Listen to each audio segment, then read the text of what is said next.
Come in. Welcome. I am E.G. Marshall. Welcome to the sound of suspense, to the fear you can hear. Our tale is a blood-freezing story inspired by a nursery rhyme, a sweet, simple song. Ring of roses, a pocket full of posies, achoo, achoo, we all fall down. It sounds young and innocent, doesn't it? But it is very old and very sinister. For the ring of roses were the splotches that first appeared on the faces of those afflicted during the Black Plague. The pocketful of posies were the herbs that were carried, hopefully to ward off the fatal disease. The sneezing sounds, achoo, achoo, were the sounds of the final spasms. And we all fall down was, well, you can guess.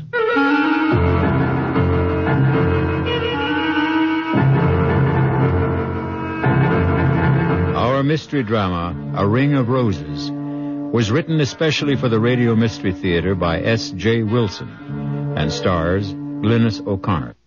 I'll be back shortly with Act One.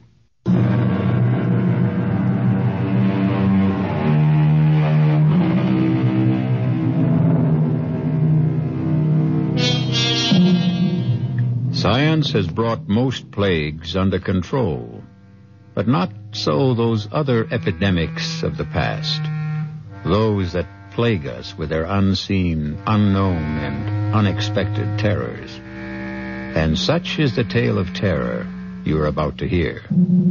Draw close to the guttering candle, for you will receive no warmth from a ring of roses.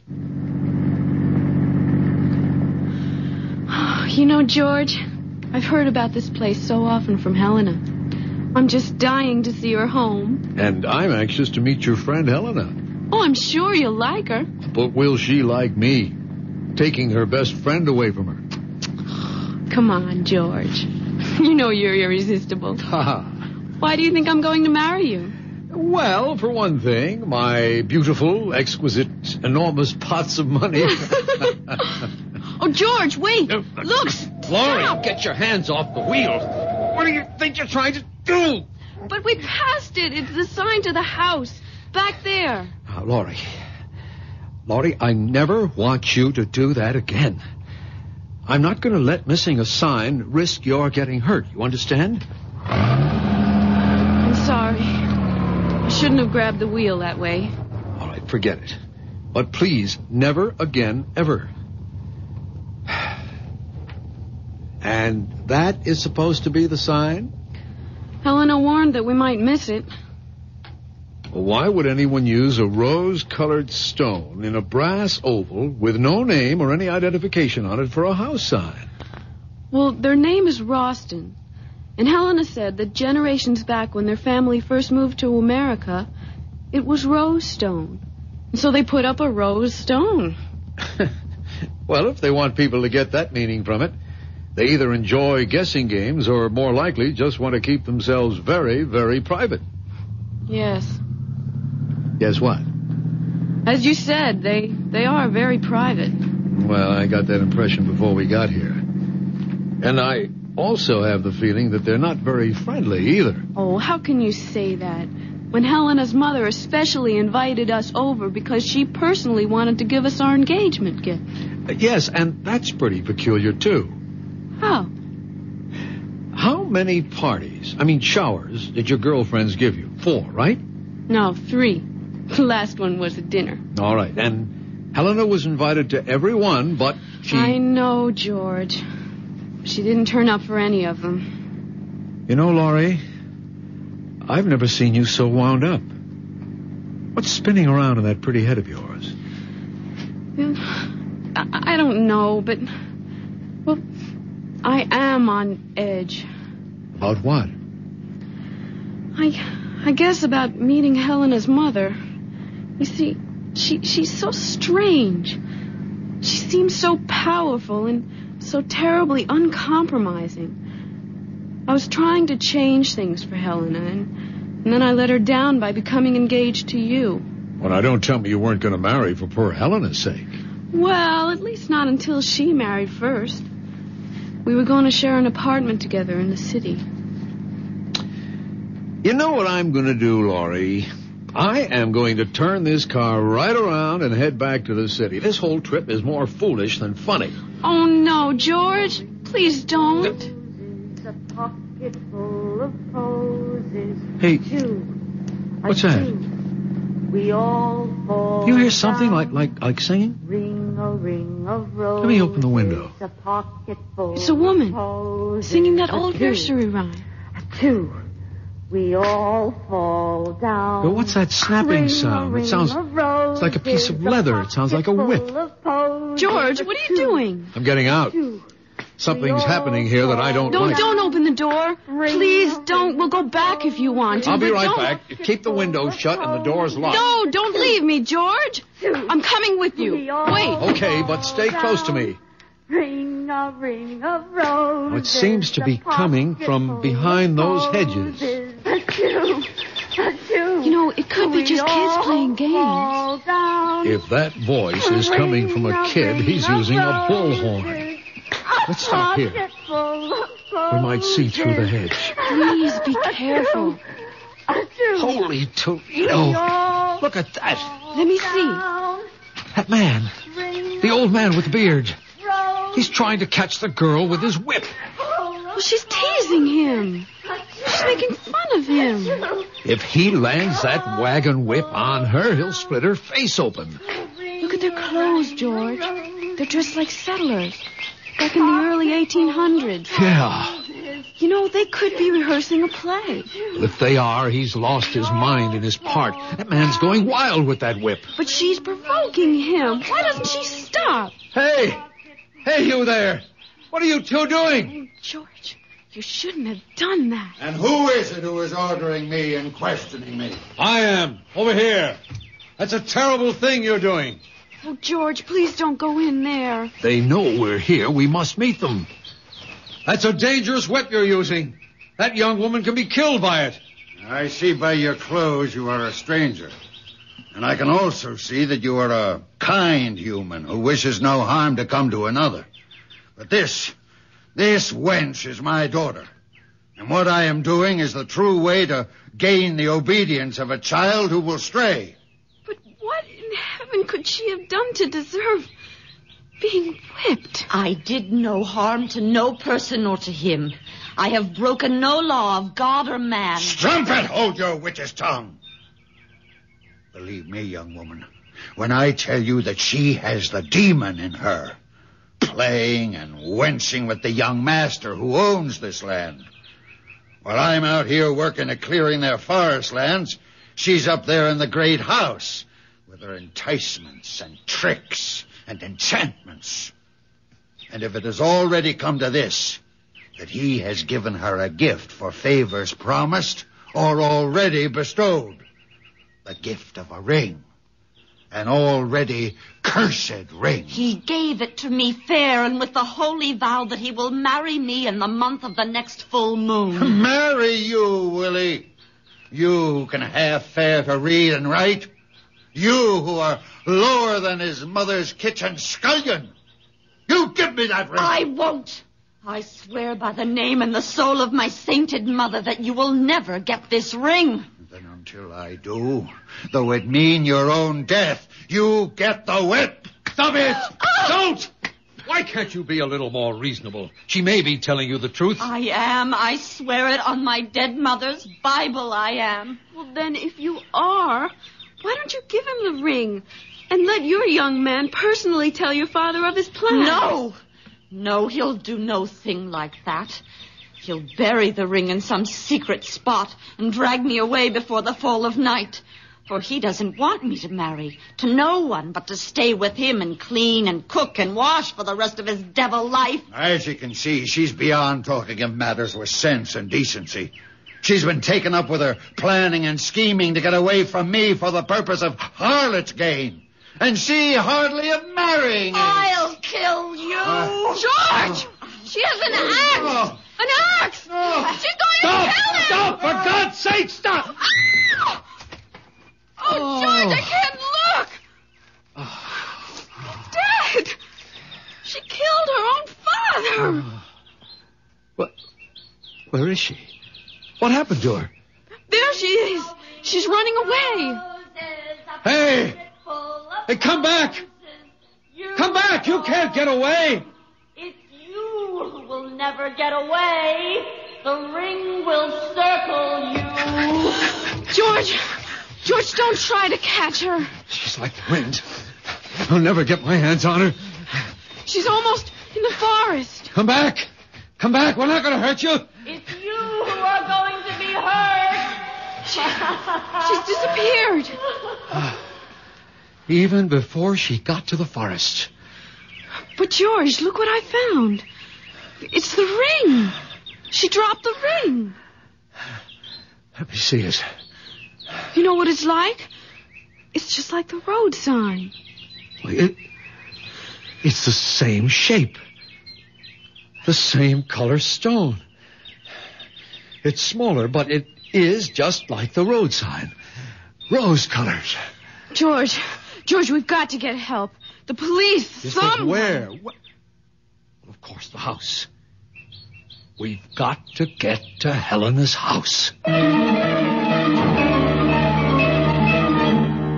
This ring so rosy, this ring so red. Does it belong to the living or the dead? We'll return shortly with Act 2. With you alone, I don't want to disturb your mother. My dear, you're not disturbing me in the slightest. This room has no secrets. Its acoustics are incredible. I'm Helena's mother. Hello, Mrs. Ralston. We've just had a very unusual experience. Laurie's pretty badly shaken by it. Yes, so I see. Helena, why don't you take Laurie to your room, let her refresh herself?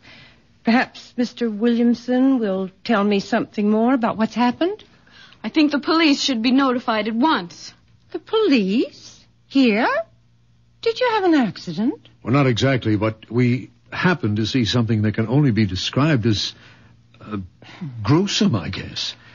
And the police should be notified. Mother, do you think... Helen, dearest, this is not the time for speculation. I shall be glad to have the deputy's office call. But can you give me some indication of what they're to be told? We don't like bothering our offices unnecessarily. They have enough to do as it is. But someone's just been murdered. Oh, no, not again. What? Now, Helena, restrain yourself, dearest. Laura, you say someone's been murdered? Who? We don't know who he is, but he was trying to whip a young woman. And, Mr. Williamson, she took an axe and killed him. You know. How could you? I was praying that it wouldn't happen to you. Oh, poor Laurie. Now, why don't you young people make yourselves comfortable? A glass of sherry might calm you. But, Mother, you told me that it would never happen again. That thing... Helena, I said I had taken every precaution not to have it happen. But who am I to promise I will control the uncontrollable? Are you saying that this has happened before? Laurie, maybe Mrs. Ralston wants to explain. Well, not really, but I feel I'm obliged to. However, it is difficult. How does one explain the inexplicable? I think they're ghosts. There are no ghosts, Helena. Dr. Medvig, the last scientist I consulted, said it was undoubtedly an instance of photally sensory projection. Helena pooh-poohs it. But has either of you ever heard of that discipline? Oh, vaguely. It once came up in a course on parapsychology that I had at school. No one has ever proved PSP, Mother. Well, they've never proved ESP either, but a lot of serious scientists work with it. But George, what does that photo whatever mean? It's quite complicated. Photolysis is the means by which light can affect the arrangement of chlorophyll grains in leaves. Chlorophyll grains? Leaves? There's a man not more than a mile from here who's been murdered. Now, calm yourself, my child. There is no such man and no such daughter. This has happened before. I've seen it. Helena has. A very few close friends have. Unfortunately, you have too. Mr. Williamson, do you think you'd still like to try an explanation of PSP? Well, it's spooky in a way. By that I mean the scientific explanation of it. You see, we're all supposed to give off certain light and heat waves. And what is it happens in the case of individuals who are emotionally stimulated, let us say, people in love? Well, the theory has it that people in a very intense emotional state give off more highly concentrated waves. Well, I just don't understand what chlorophyll and leaves and light waves have to do with a man being murdered. You see, it's tied up with photosynthesis. And scientists aren't sure how that process really works. But with the unusual intensity of light, the cells of chlorophyll rearrange themselves and are forced to give off some of the excess carbohydrates in which there is an unusual amount of stored energy. I'm not following this at all. My dear, Helena speaks of you as having the patience of a saint. So, if you'd like me to telephone the deputies, I suggest you give your fiancé a chance to finish. There isn't much more, Laurie. Just that the openings in the leaves, they're called stomates, tend to react like projectors. And through the magnification of additional oxygen are supposed to be able to relay an episode they once absorbed when they were in the receptive state, like film. Are you talking about something like motion picture film? Yes, Laurie, but he means something like a projector with a memory. A memory of blood in this case. Well, it happens that chlorophyll is very much like hemoglobia, except that it contains magnesium instead of the iron found in blood. Are you saying that what we saw was a motion picture? Nothing more? Well, essentially, that's it. But when and where the original was recorded, we have no idea. But there's a building. There's a cabin out there. And there's a man's body bleeding. Why don't you go and see for yourself if you don't believe us? No, Laurie, there's nothing there. Helena, you too? Yes, as Mother said, I've seen it. Others have too. Around here, they call it the Enchanted Forest. But if you go out there again, you won't find a cabin or a man. Nothing. The police know all about it. They'll come and you'll just feel foolish. I don't know what to think. It all seemed so real. Well, now, why don't we come back to the present and the truly real? Because I have the real pleasure of giving you our gift to celebrate your engagement. It's a complete surprise. Even I don't know what it is. Laurie, dear, it isn't that what we're giving you is expensive or valuable, but it is dear to us. We hope it will be your first family heirloom.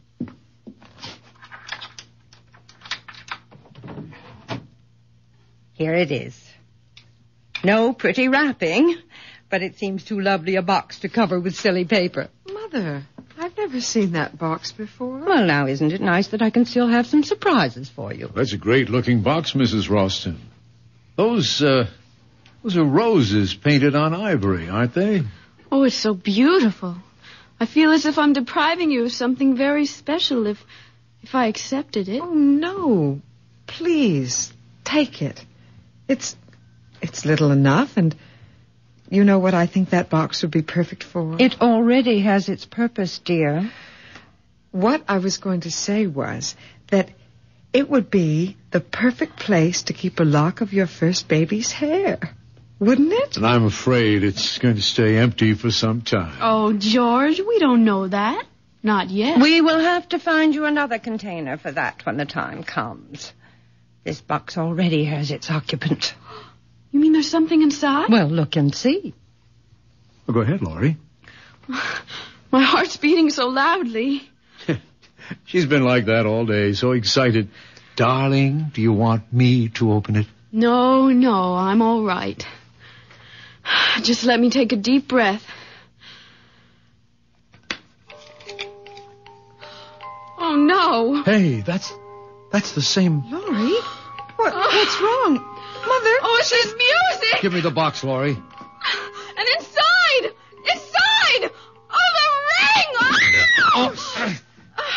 I've got her. Put her on the couch. Yes. Laurie? Laurie? Mother, do something. Don't just stand there. Helena, control yourself and get some water. Oh, Laurie, my poor Laurie. Wake up. Laurie, come out of it, honey. Darling?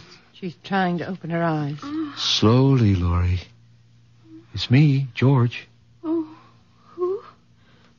What happened? You just passed out for a moment. Here, give her this water. Here, honey. Sip this slowly. Oh, I don't need it. But did I really see it? See what? The ring. Yes. Yes, I've got it. What ring? This ring. The same one. With the rose-colored stone. Mother, how dare you? That's mine. You know what that ring means to me. Oh, please take that thing away. I don't want to look at it. Don't worry, you won't have to. Here, Mrs. Roston, take it back. And I hope it isn't a sample of your sense of humor. Just one moment, Mr. Williamson. I don't particularly appreciate your tone or your attitude. What do you mean by my sense of humor? If you and your daughter know all about that axe-murdering scene that we saw earlier, then you must have known about the ring. What about it? It's mine. That ring. It's just like that road sign you have on the highway. Yes, the sign was copied from the design of the ring. It's been our family hallmark, so to speak, for generations. Is that why the girl who killed her father did it? Because of that ring? What do you mean? She had it. She teased him with it while she sang that song. That same nursery rhyme in the box. Oh, no. That couldn't be. That's my ring.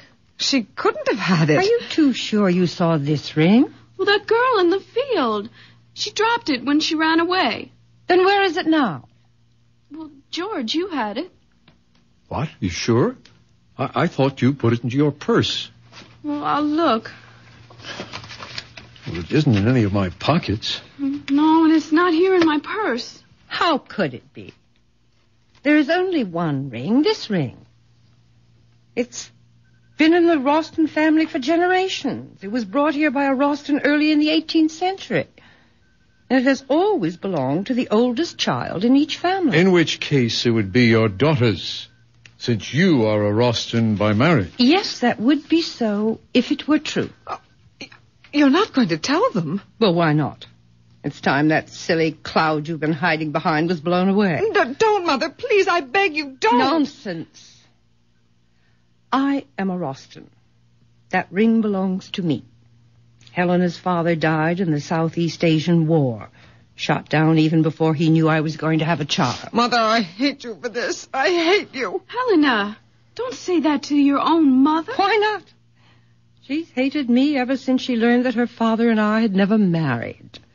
Imagine that in this day. A girl making such a fuss about legitimacy. Stop it, Mother, please. We don't have to hear any more, Mrs. Oh, Roston. yes, you do. George, can't we get out of here quickly? You can go whenever you like, Miss Thornton. But out of your friendship for Helena, you must take that ring with you. No, I couldn't. I won't let her. Give it to me. Helena, what are you doing? The ring! She tore it out of my hand. I've got it, and no one will ever get it from me. Let her go. She'll be back. And with the ring. She knows it's wrong for her to have taken it. Eventually, the ring must come to you, Laurie. We don't want it. But it will come to you. It can do you no harm. It's a silly superstition, but only Rostons are supposed to be vulnerable to the ring. And, Laurie, if you are Helena's friend, as you say you are, you will take it. But she wants it. She insists that it stay hers. Only as an excuse. But what sort of an excuse could the ring give her? The excuse not to marry. And why not? She considers herself fated, ill-starred, if you will. You see, at one time, the superstition arose that if the firstborn was female, the ring would prevent her from marrying. It's high time that ring is out of Roston hands. Why don't you just throw it away? What with Helena carrying on as if possessed? Well, we just do not want it. I'm sorry, but we must get back to the city. Yes, it's a long drive, and we'd like to make it before dark. I regret this has turned out to be so unpleasant, but then perhaps it couldn't have been avoided. Perhaps. But it's over now. George, let's go.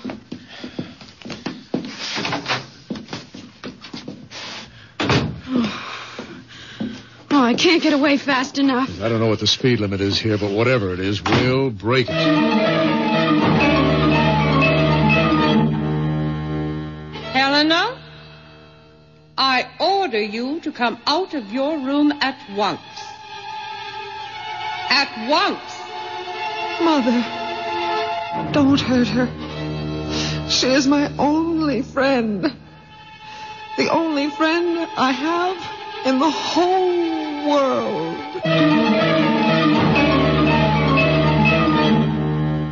Run from the ring. Run for your life. But without a ring, what's a husband or wife? We'll return shortly with Act 3.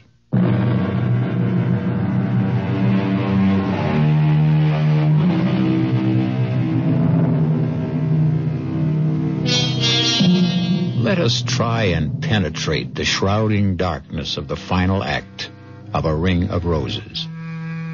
Laurie and George have been plunged into a strange, unreal experience. As the twilight lowers over the countryside, they are fleeing from the Rostons, the malevolent nursery rhyme, the flashing axe, the avenging curse, the fatal ring. What can flight outrace those forces of evil? That woman, that Mrs. Roston, she's monstrous. Oh, I'm so sorry for Helena. Yeah, well, I didn't see any halos around her head either. Yeah, but just imagine having to live with that mother. Why does she have to tell Helena that she and her father had never married? Do you believe it? Well, why would she lie about something that important? Maybe out of just plain malice. Or what? it just occurred to me, couldn't she have invented that story about the curse the ring puts on firstborn Roston girls?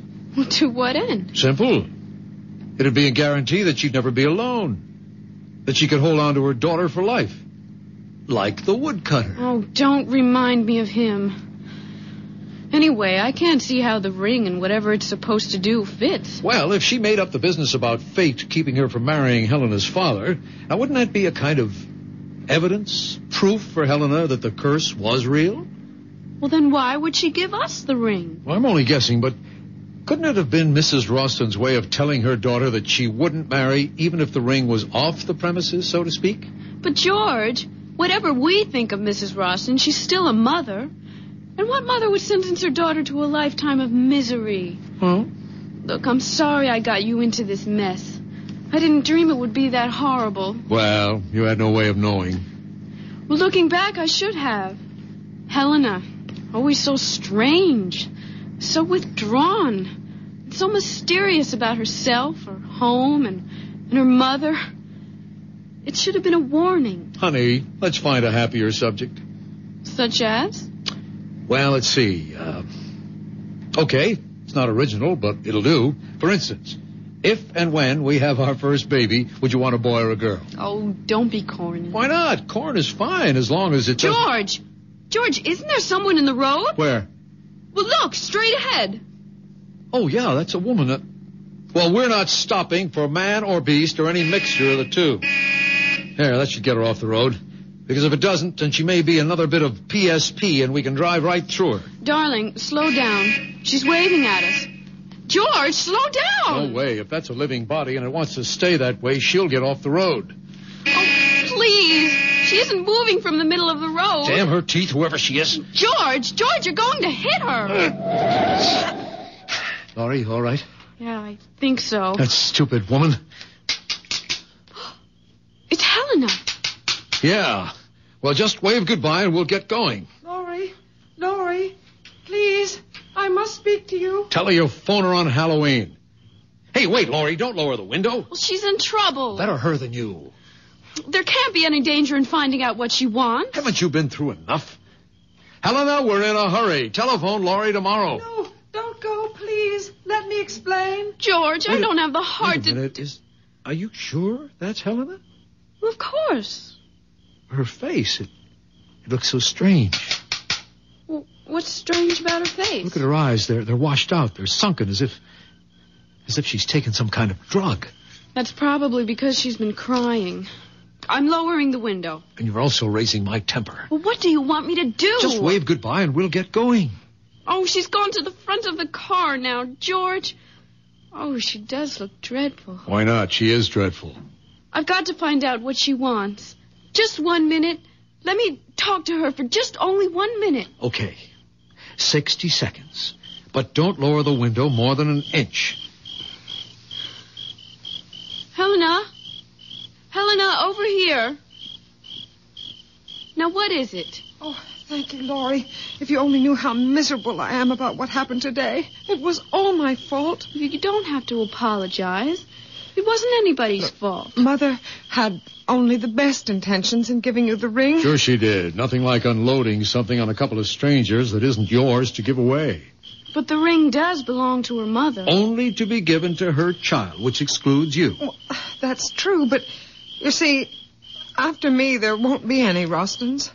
But you will marry, Helena. Just wait and see. I doubt it. And even if I did, my children won't be Rostons. Helena, this has been the weirdest day in my life. Frankly, the sooner we get away from here, the better off we'll feel. Just one more thing. Prove to me that you are still my friend, and please, take the ring. No, Helena. Thank you, but I couldn't. Absolutely not. Helena, why don't you just throw that ring away somewhere? I can't. I'm not allowed to. It has to be given to a Roston or to the person closest and dearest to me. But how could you expect me to take it?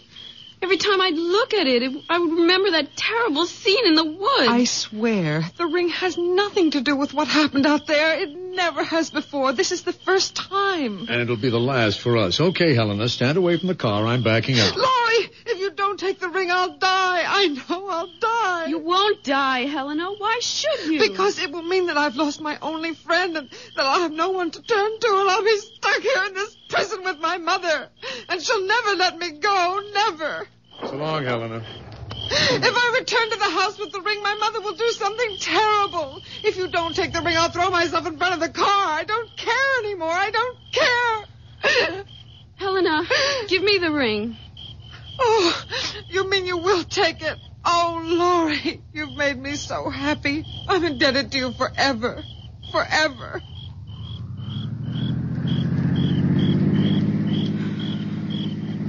You're angry with me, George, aren't you? No. I'll probably never see her again. And if it meant that much to her... What probably meant even more to her was that she could twist and bend you in any way she wanted. Well, in a way, it was her last hope of getting out of that house. That's why I finally took the ring. Actually, what harm could it do? I don't know, Laurie, except that anything connected with the Rostons seems dangerous. That's because the Rostons are difficult to understand or explain. Well, that may be. But while we might never get to the bottom of that axe job in the woods, there must be a key somewhere to the Rostons. After all, they're not ghosts or optical illusions. They're people, living, breathing humans. Still, for all we know about them, they're just as haunted as that phantom woodcutter and his crazy daughter. Let's stop talking about them. I will, if you do me an important favor. If I can. You can. Throw that ring away.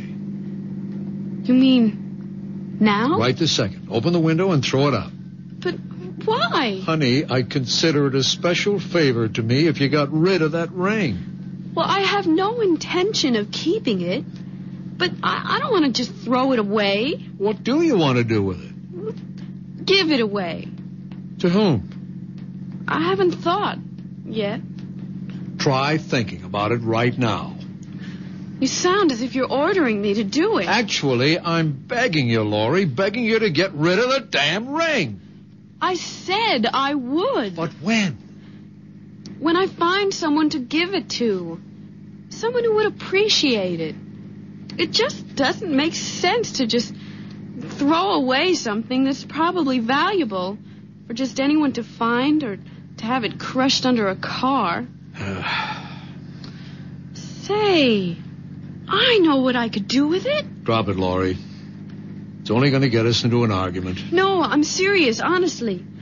I just thought of where this ring could do the most good. Fine, you do what you want with it, but let's not talk about it. Oh, you'll agree? I bet you will. Oh, honey, do you realize that since we've known each other, we've never had so many disagreements? But I'm not disagreeing with you. Good, then let's change the subject. Or better still, let's let everything take a rest. If that's what you want, fine.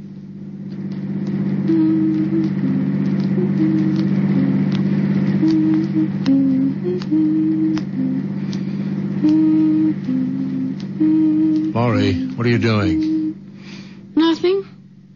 Laurie, what are you doing with that ring? Nothing, I said. Besides, you don't want to talk about it. Why are you wearing it? I was playing with it. I just wanted to see if it fit. Will you please take it off? What are you getting so excited about? That ring, if you can't throw it away, at least put it away.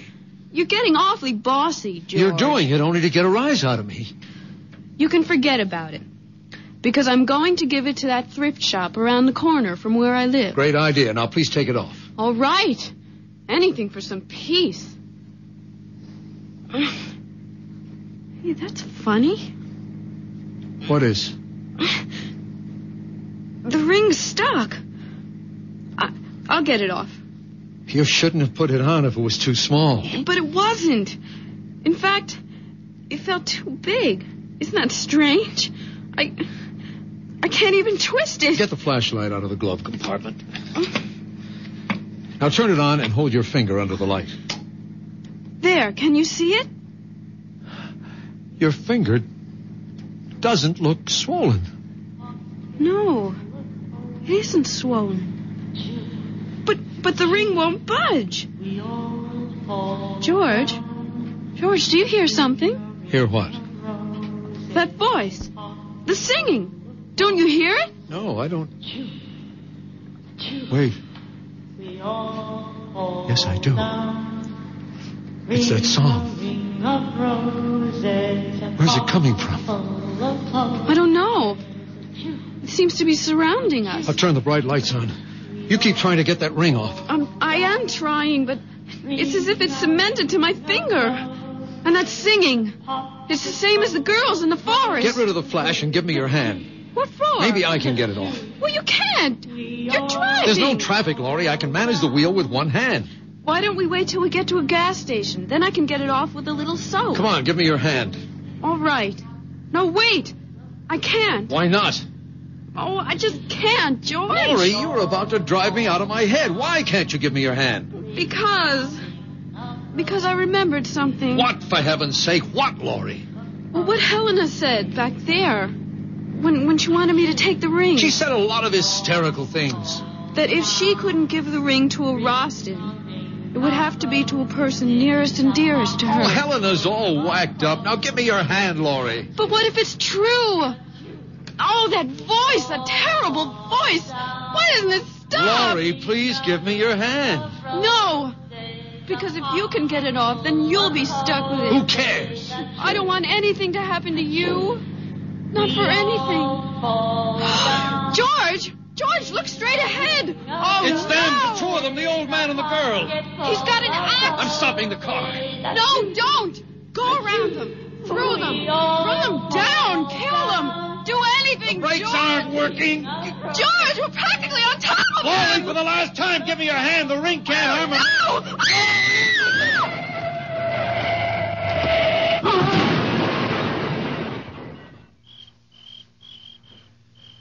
Laurie, are you all right? It was a tree we hit. Only a tree, Laurie. You hear me? It was only a tree. Laurie, the ring. The ring. What did you do? It's not on your finger. Your finger. Good Lord. She's dead.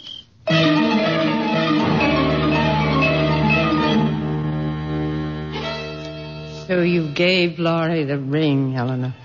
Yes, Mother, as you told me to. Now give me the box, and we'll see if the ring has worked wonders once more. Here is the box. The one with the roses. Open it. Yes, Mother. But the music. Why isn't the music playing? It's a good sign that it's not playing. It's the sign that the ring has done its work. Your friend Laurie will not marry ever. Not ever. But the ring, Mother. Where is the ring? You'll find it in the woods. In the clearing. In the same place where I killed your great-grandfather 143 years ago. Go and bring back the ring that will keep us alive forever. Forever.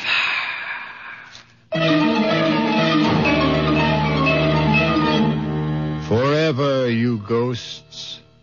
Forever you sing. But your death is as forever as your grim, rosy ring. I'll be back shortly.